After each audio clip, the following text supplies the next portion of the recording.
चला तर आपण टाकू आता चिकनला सगळे मसाले। इथे मी घेतले बिर्याणी मसाला, धनिया पावडर, गरम मसाला, हळद आणि मीठ।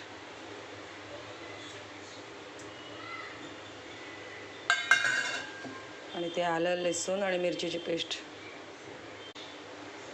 दही आणि मसाला लावून 1-2 तास मुरायला ठेवते।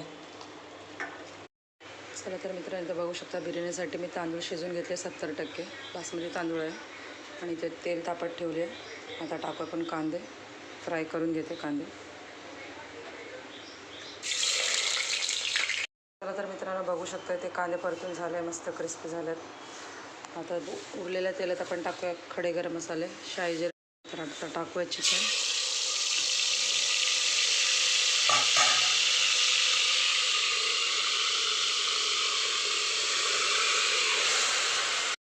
चला तर आता टाकते याच्यात थोडंसं फ्राय केलेलं कांदे, कोथिंबीर आणि पुदिना। चला तर याला 1 शिट्टी काढून घेते। सगळे मसाले टाकले होते चिकनमध्ये आधीच मी। आता 1-2 शिट्टी काढून घेते, चिकन पीसेस मोठे आहे म्हणून। चला तर मित्रांनो, आता टाकूया आपण पुदिना,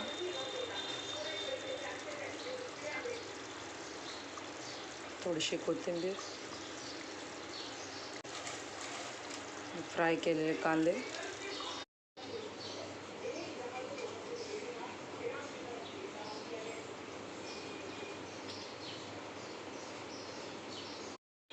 चला तर मित्रांनो, भात लावून झाले। आता टाकते कोथिंबीर, पुदिना। आता टाकूया फ्राईड कांदे,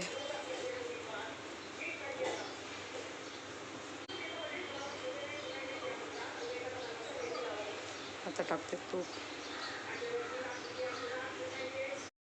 चला तर मित्रांनो, इथं बघू शकता तुम्ही आपली बिर्याणी रेडी आहे। जास्त हलवू शकत नाही, ते मी काम करते म्हणून। चला तर मी येते आता दुसऱ्या कामाला चालले।